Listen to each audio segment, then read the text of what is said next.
This episode is brought to you by Kia's first three-row, all-electric SUV, the Kia EV9, with available all-wheel drive and seating for up to 7 adults, with 0 to 60 speed that thrills you 1 minute and available lounge seats that unwind you the next. Visit kia.com/EV9 to learn more. Ask your Kia dealer for availability. No system, no matter how advanced, can compensate for all driver error and or driving conditions. Always drive safely.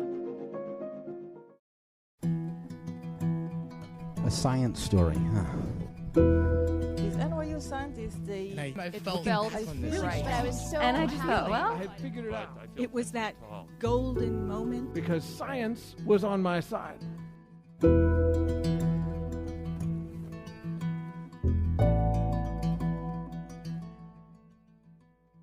Hey everyone, I'm Ben Lilly, and welcome to the Story Collider, where we bring you true stories of how science has affected people's lives. This week's storyteller is Heather Swain. The story was recorded in February 2012 at Union Hall in Brooklyn. The theme of the event was brains.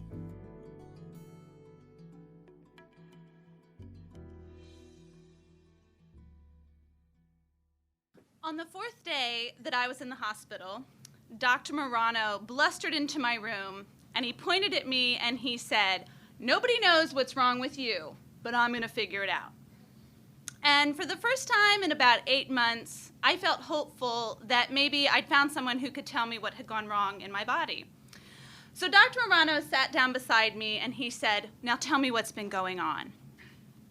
I had gotten sick back in the spring. At first I thought I just had the flu because I had a high fever and this sickening chill that left my whole body aching, especially my elbows and knees and the little joints in my fingers and toes. And I was extraordinarily tired. But after about 10 days with these symptoms and no others, I drugged myself to the doctor, and he told me that I had the Epstein-Barr virus, which you might remember from your middle school days as mono. And he said, "There's nothing I can do, you should just go home and rest," which I did with gusto.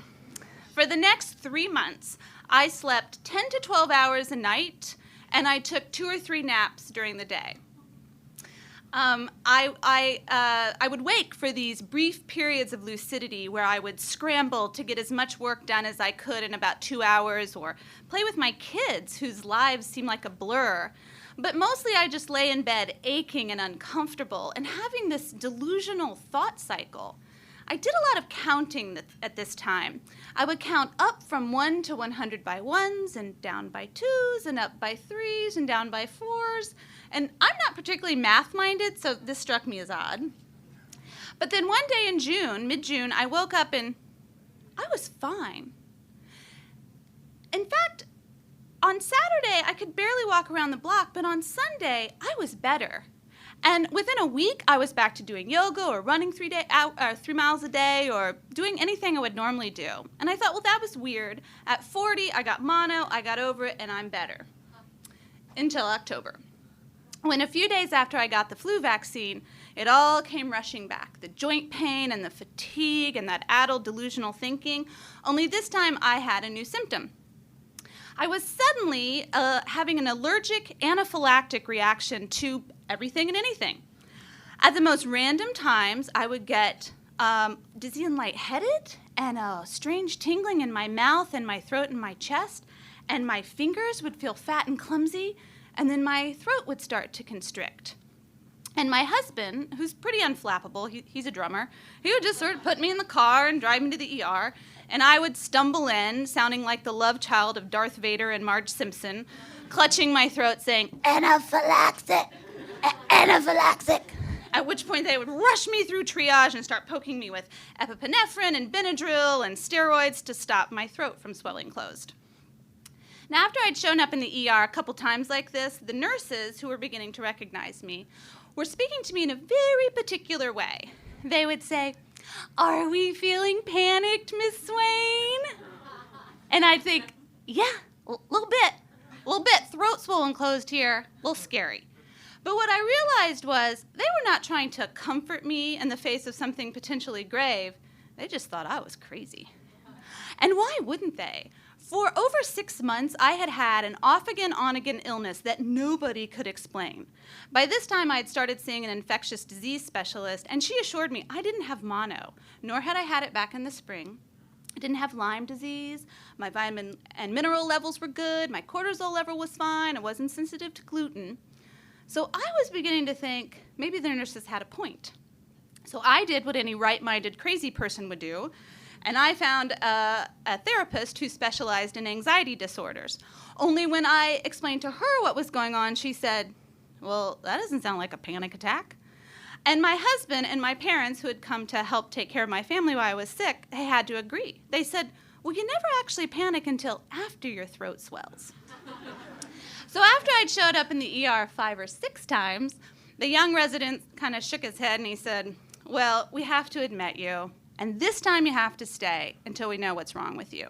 And then they hooked me up to an intravenous drip of prednisone, which is a very powerful steroid to control the swelling in my body, and they got me a room. So after I described this all to Dr. Morano, he stood up and he kind of started pacing around and firing kind of random questions at me. He said, how old were you? Or how old are you? Where were you born? Ever been to the Caribbean? When's the last time you swam in a river? And then he kind of paced around like and started spouting potential diagnoses like someone with medical Tourette's. He was like, Legionnaire's disease, dengue fever, King George's syndrome, scardoiosis. And then he'd sort of shake his head and no, because my set of symptoms didn't match any of those diseases exactly. And then he started firing questions at me again until he got to, ever been bitten by a dog? And I said, well, no, but I did have a full course of rabies shots about a year ago. What? Why didn't you tell anybody this? He said. I said, I don't know, didn't seem relevant. And he said, well, why'd you have rabies shots? And I explained. My husband's family has this old lake cottage in Indiana, and every summer we get bats in the bedroom. And I just catch them with a fishing net and let them go, only there was one bat that didn't fly away. So Dr. Romano kind of cocked his head to the side, and he said, rabies? Like he was pondering a conundrum. And he kind of cocked his head to the other side and said, rabies? Like he could get used to the idea. And I said, hey, wait a minute. I can't have rabies. That was like a year ago. If I had rabies, I'd be dead. And he goes, yeah, you'd be dead. And then he kind of snorted like, well, I'll be damned. And he goes, rabies. Well, I'm going to have to run some more tests. And then he turned and he loped out of the room muttering, rabies, the whole way. Now, if I hadn't had a panic attack up until then, I was about to have one, a real one, a full-blown mind-fuck of a panic attack for the next 15 hours. My palms sweat, my heart raced, my mind was in a blur because I became absolutely convinced that I was the only person in the history of the universe to have a case of delayed rabies. Obviously, I had not gotten those shots soon enough, which had been an issue at the time. It turns out it's really hard to get the rabies vaccine.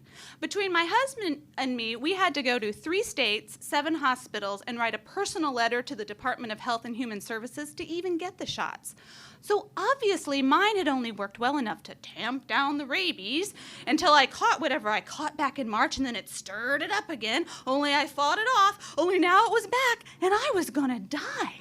Because when the rabies virus gets into your brain, you're a goner. There's nothing anybody can do. I thought of my 2 beautiful young children and how they'd have to come to my bedside in the hospital and say goodbye before the doctors induced a coma to save me the agony of becoming rabid. Oh, how horrible, I thought. I don't want my children to grow up saying their mother died of rabies like I was a raccoon. But it all made perfect sense. Especially when I started reading about rabies on my iPhone. Because we all know it's a great idea to seek medical information via the internet. And there it all was. The fatigue, the joint pain, that terrible delusional thinking, all that counting. This terrible taste in my mouth, my sudden horrible thirst, my throat swelling. Oh, I could see my future clearly. Soon I would rise up from my bed. And I would stumble stiff-legged into the hall, and the nurse would dash into rooms, slamming doors to save the infirm. And then that kid from Old Yeller would come around the corner in his cowboy hats and boots with his long rifle by his side, and I'd stumble down the hall snapping and snarling with foam dripping from my jaws, and he'd raise his rifle and shoot one bullet straight into my forehead. Well, I didn't sleep that night. I panicked on and off until morning, and when the nurse came in to check my vitals, she kind of reared back and said, "Your blood pressure's up, your heart rate's too high, and you have a fever." And I blurted out how Dr. Morano had all but assured me that I was dying of rabies, to which she said, No, Heather, you can't be dying of rabies. That's medically impossible, and it was irresponsible of Dr. Morano to ever suggest you could be. Just sit tight and hold on, we're going to figure this out. At which point I thanked her, and then I pulled the privacy curtain around my bed, and I climbed into the teeny little clothes closet beside me, and I curled into a fetal position, and I sobbed for 15 minutes with relief. Now, I found out later that high doses of prednisone, that steroid I'd been on since I'd been admitted to the hospital 4 days earlier, causes personality changes, anxiety, and severe mood swings in some people. So that explains that whole thinking I had rabies thing. Because obviously I didn't die of rabies. Nor did I ever see Dr. Morano again, because he, like every other specialist who walked into my room that week, had no idea what was wrong with me. The best they could do is tell me what wasn't wrong with me. I didn't have lupus, I didn't have Lyme disease, I didn't have MS or Addison's disease or King George's syndrome or even rabies, and I wasn't allergic to anything. But by the end of the week, I'd had it, and I begged to go home. So they did discharge me, and like before, eventually, my symptoms just disappeared. They came back one more time this past spring, which was about a year after I first got sick. But this time, it all lasted only about 10 days, and then it just vanished overnight. Now, when I tell people this story, they want there to be a great ending. They want to hear that I found my own personal Dr. House, who, using his incredible scientific knowledge and uncanny knack for boiling tough cases down to one simple, esoteric, yet totally curable problem, solves the medical mystery. Because we like to believe there are answers to our medical issues, even if the answer is you've contracted a horrible, fatal disease for which there is no cure yet, with yet being the operative word. But in my case, they never figured out what was wrong with me, why I got sick, why I got better, or if I'll get sick again. And for a long time, that bothered me more than the fact that I was so ill for over a year. But these days, I don't mind so much not knowing what caused my misery. It doesn't mean there isn't an answer. It just means that nobody found it, and all I can do is hope that nobody has a chance to again. Thank you.